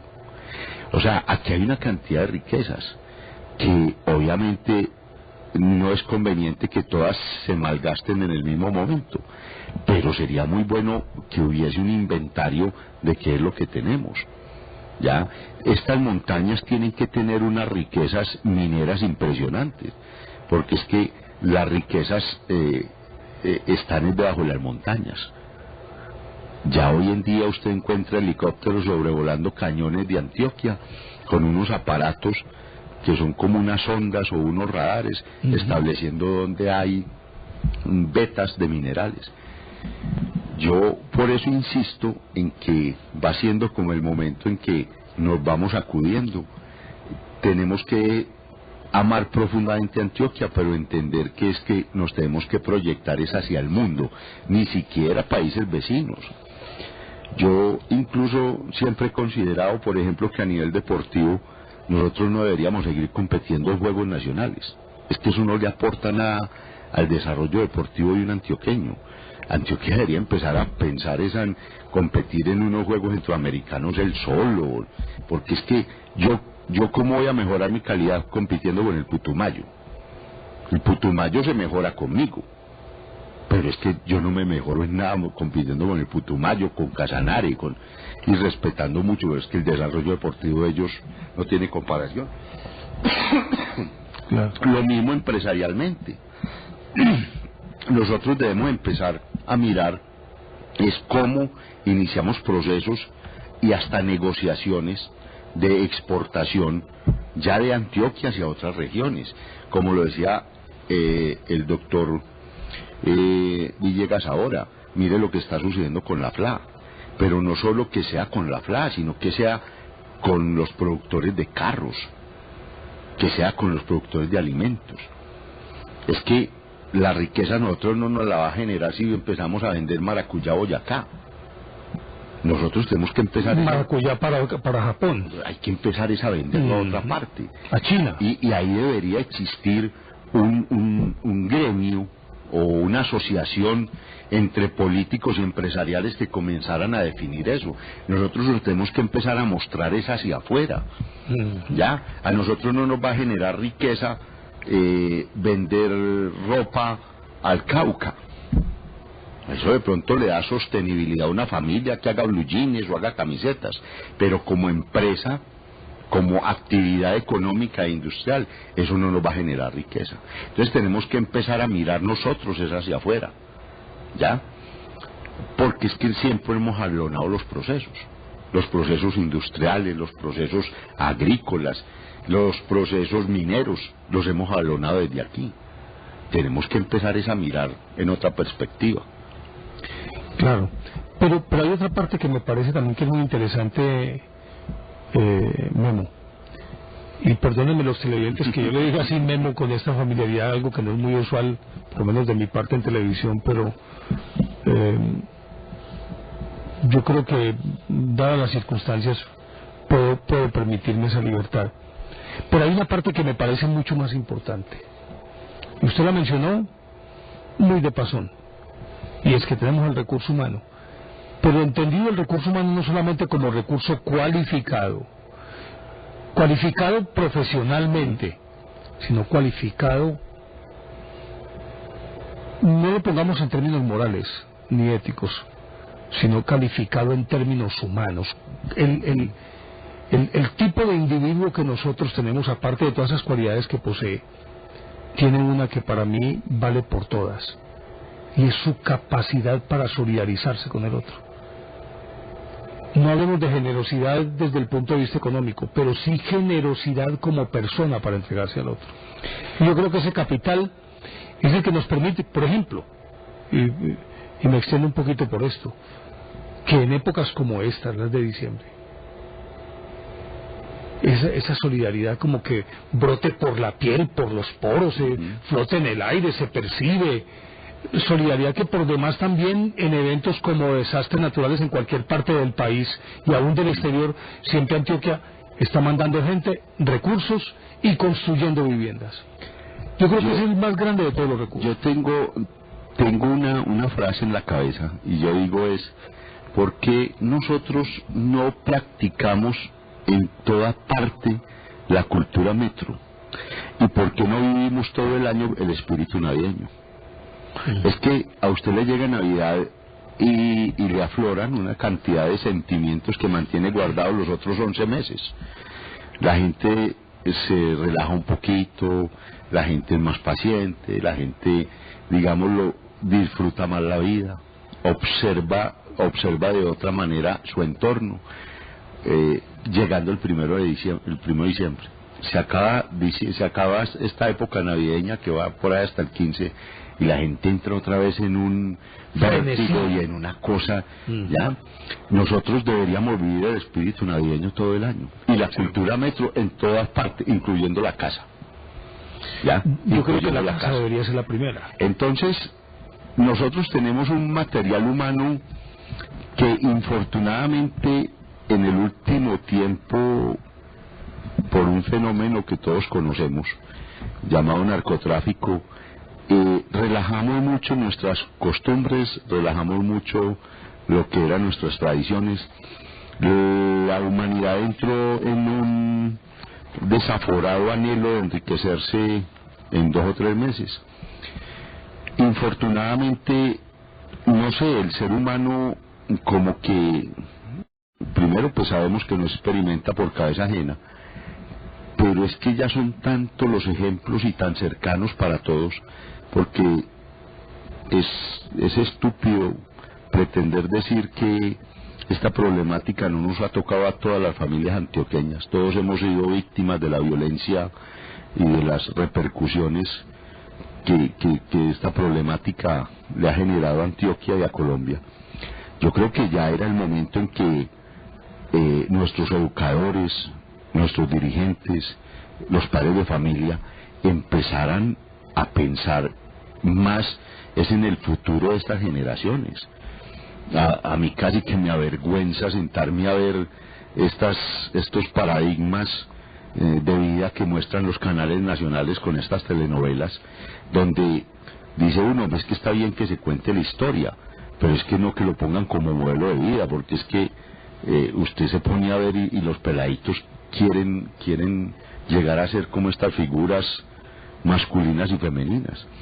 Nosotros tenemos que empezar a pensar muy seriamente en lo que es el proceso de formación, de educación y de capacitación de nuestros jóvenes, y en esto tienen una responsabilidad muy grande los educadores. Y buscar mejores paradigmas. No, y es que los tenemos. A mí me conduele mucho el saber que cuando usted habla de un personaje como Pedro Justo de Río, que en mi concepto es el prototipo y el modelo a seguir de gobernante, la gran mayoría... El más grande gobernante que tuvo Antioquia en toda su vida. Que ha tenido Antioquia en toda su vida. Y yo creo que, es decir, guardando las proporciones de Colombia. Sí, pues es que fue tan grande que Tomás Cipriano de Mosquera fue con el único gobernador o presidente que en ese momento llamaba presidente de Estado, que no se metió. Entonces, aquí los paradigmas los tenemos, o sea, los supermanes los tenemos aquí, y los tenemos en todas las esferas.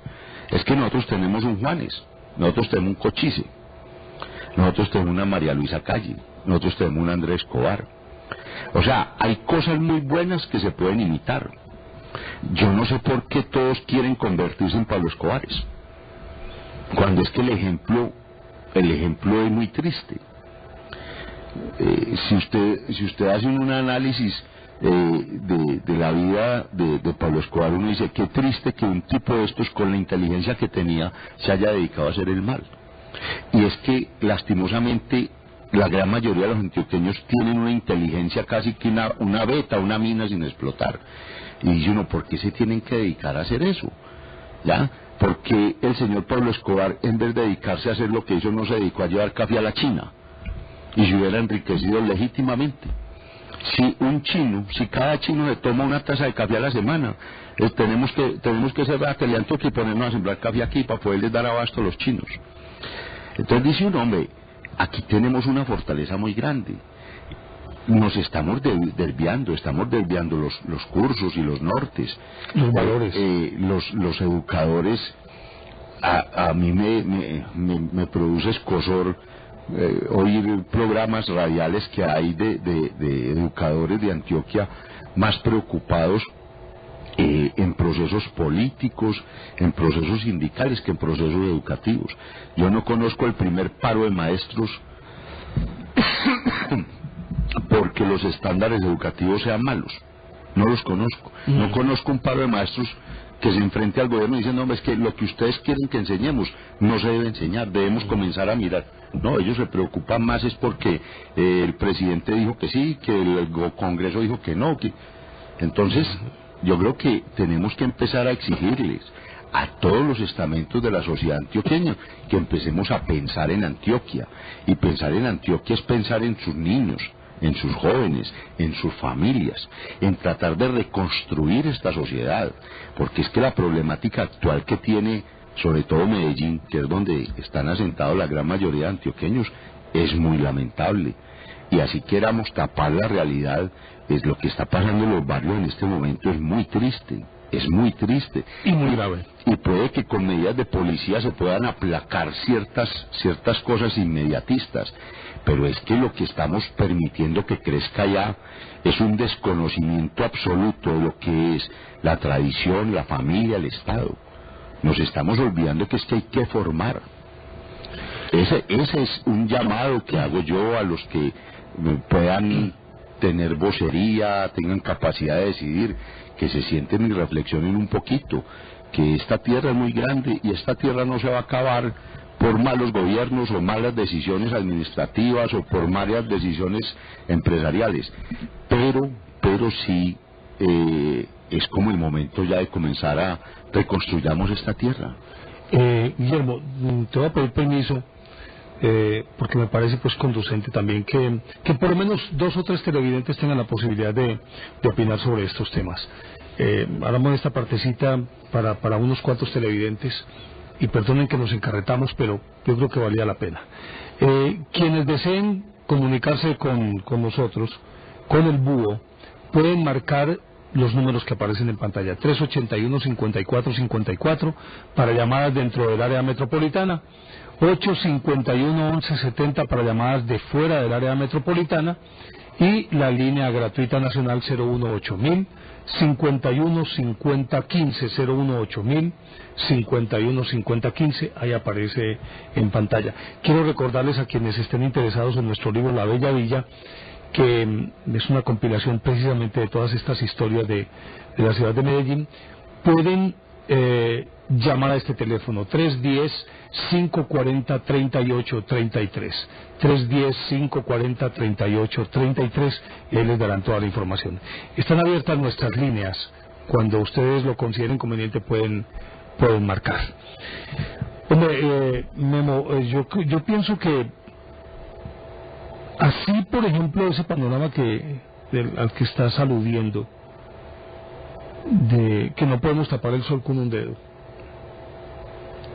yo creo que aunque la situación es muy complicada, no es tan irreversible como podría llegar a pensarse, sino que yo creo que la recomposición tiene que empezar por la familia, y creo que esto es válido no solamente para Antioquia, es válido para cualquier sociedad. Retomar la autoridad del padre. No me parece muy grave que los niños hayan salido de las manos de los papás y que, amparados en aquello de que los derechos de los niños están por encima de los adultos, lo cual es absolutamente indiscutible. Se haya perdido la noción de control y entonces la protección se ha vuelto permisividad. Y entonces el muchachito es grosero, el muchachito no se le puede decir nada porque entonces mandan al papá ante un tribunal. El muchachito tiene derecho a decir lo que le dé la gana, a hacer lo que le dé la gana porque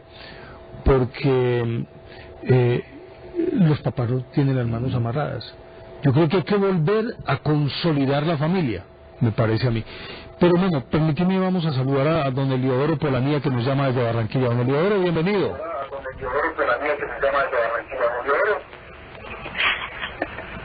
Don Néstor Armando, muy buenas noches. Bienvenido. Gracias, qué gusto oírlo. Saludos al señor Díez, ¿es el apellido de él? Sí, pero creo que no me está oyendo nada. Carlitos, ¿podemos poner aquí el retorno? Qué maravilloso tema que han tocado, el de la educación. Sí, señor. Bienvenido. En lo tocante a la educación es un tema supremamente interesante que a mí personalmente me inquieta mucho. La educación en Colombia tiene unas falencias gravísimas, tiene unos baches tremendos. La educación debiera retomarse y hacerse un cambio absolutamente total. Eso que acaba de expresar el doctor Díez es cierto. Los educadores debieran dedicarse a educar y a pensar cómo educar, porque ahí depende mucho el futuro de muchas de las cosas que están ocurriendo mal en Colombia.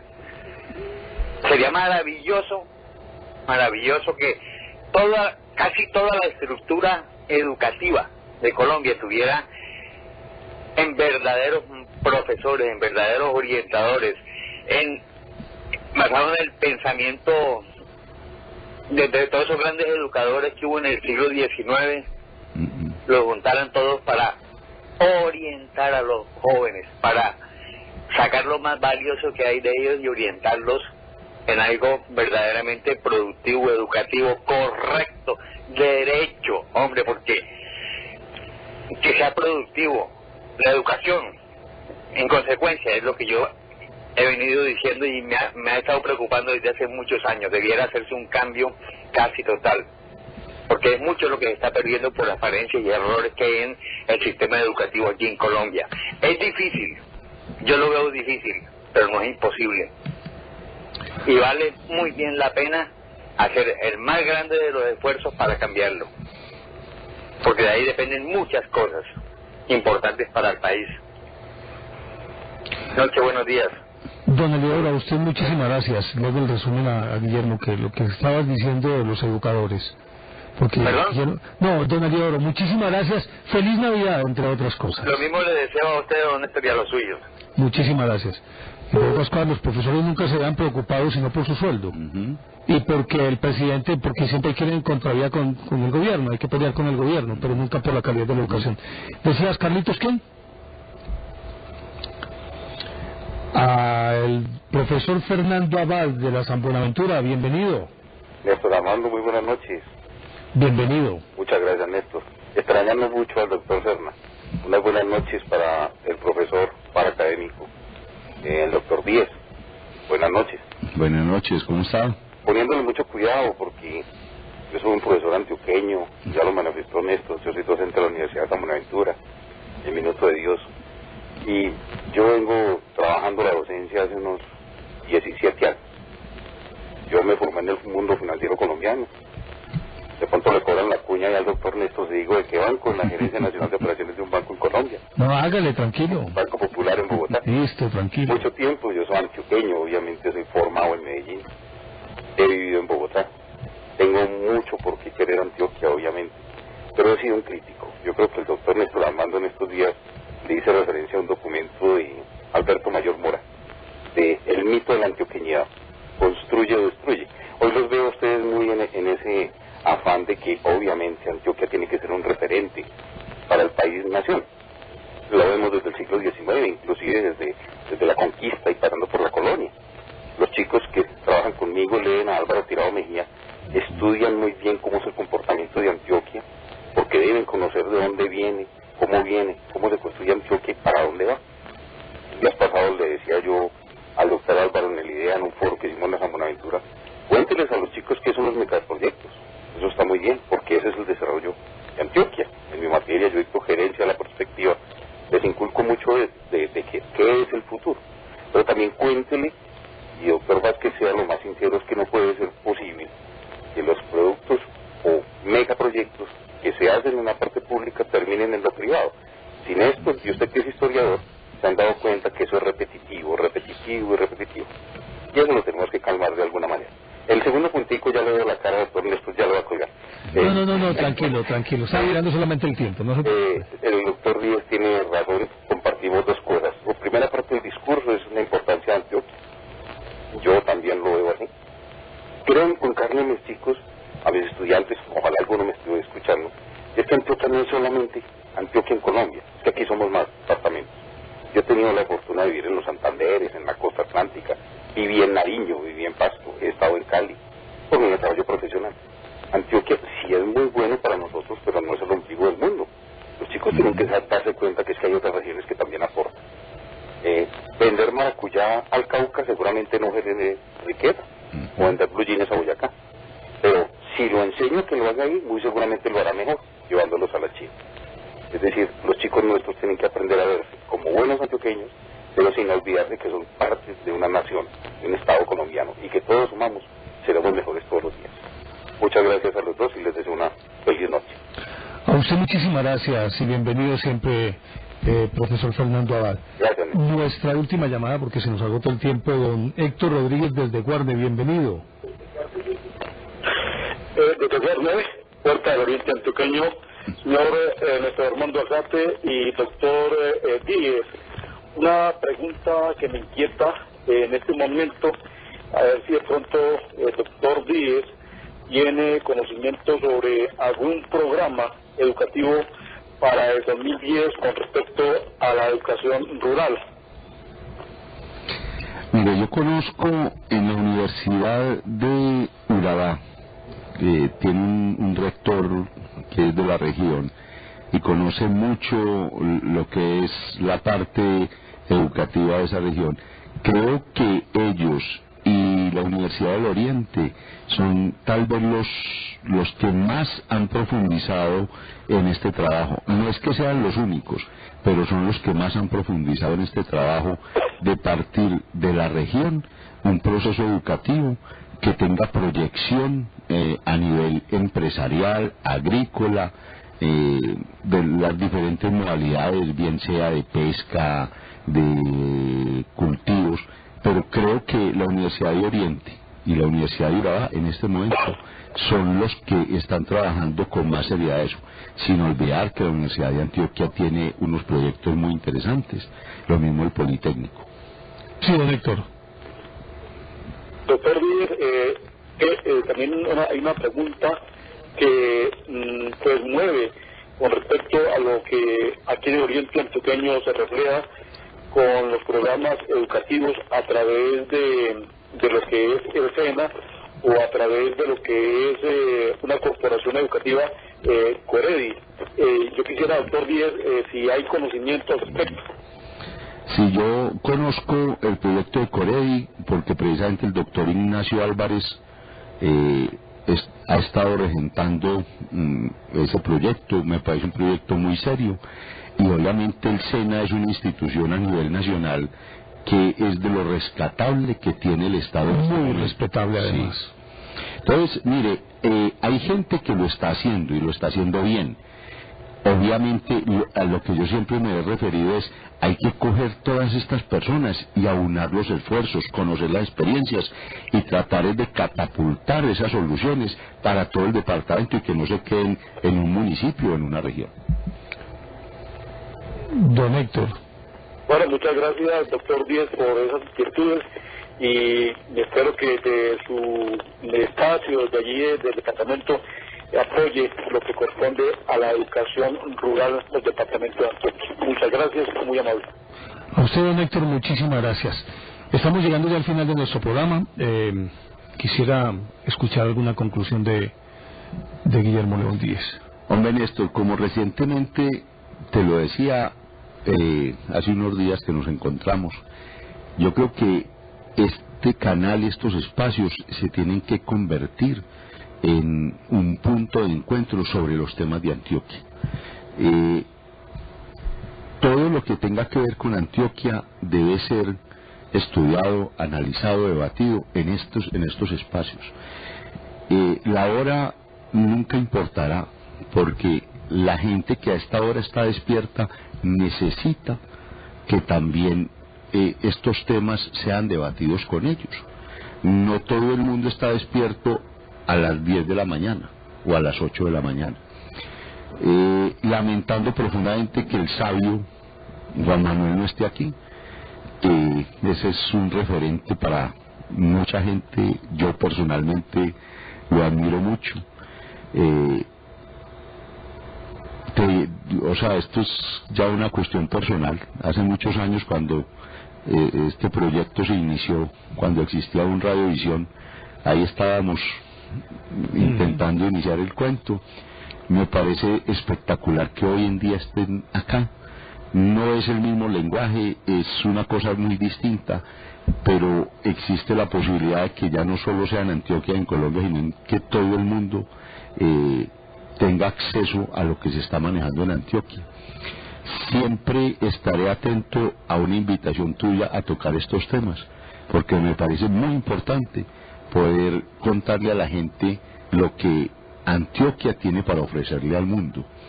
Nosotros creemos que estamos casi que subutilizados, pero hay que generar conciencia de que tenemos una gran riqueza, sobre todo humana.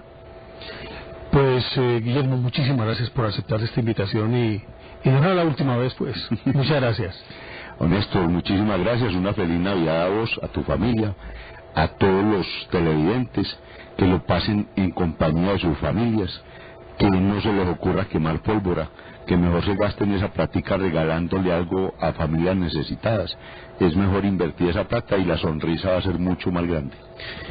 Pues Memo, muchísimas gracias, y a ustedes, amables televidentes, también muchísimas gracias. Nosotros hoy, recuerden, quienes estén interesados en nuestro libro La Bella Villa, pueden llamar al 310-540-3833, ahí le van a dar toda la información. Este es el último programa de este año, o sea, entramos en un receso de Navidad, vamos a descansar un poquito y volveremos a mediados del mes de enero, pero queremos, al finalizar, darle las gracias a nuestro gerente, el doctor Juan Fernando Castillón, al gerente de comunicaciones de la Gobernación de Antioquia, al doctor Juan Fernando Ortiz, a Jorge Humberto Moreno, al mismo gobernador doctor Luis Alfredo Ramos, a todos, a Diego Cano aquí en Teleantioquia, a toda la gente de Teleantioquia, y en nombre de mi compañero Juan Manuel, quiero agradecerles a ustedes la deferencia, el que nos hayan apoyado, el que este proyecto, que teníamos tanto miedo de comenzarlo porque era algo muy diferente a lo que hacíamos en radio y que pretendimos trasplantarlo aquí, que siguiera siendo radio pero con imagen, al parecer pues va por buen camino, y la aceptación, por lo menos lo que podemos percibir, es muy grata. Probablemente a algunos no les gustará, a otros sí les gustará, pero la tendencia es que el programa ha sido bien recibido, y eso nos permite reverdecer nuestra esperanza de que el próximo año podamos realizar este espacio permanentemente, y que podamos disfrutarlo con todos ustedes. Gracias por esa confianza que ustedes han depositado en nosotros. Y a todos los compañeros de Teleantioquia, a Carlitos Hoyos, que nos acompaña noche tras noche, a César Augusto,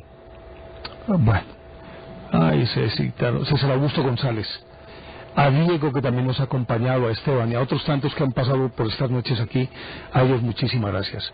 Y a ustedes de nuevo gracias. Una feliz Navidad, y tengan la seguridad de que nosotros hacemos esto con muchísimo amor.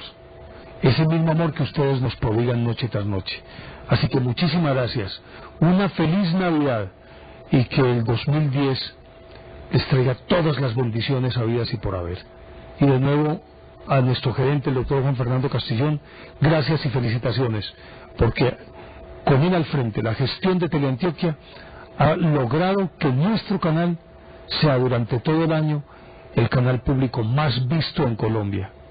y eso nos demuestra que vamos por el camino correcto, y nos demuestra que el secreto de la vida es siempre sentir pasión por lo nuestro. Feliz Navidad, próspero Año Nuevo, muchas gracias, buenas noches.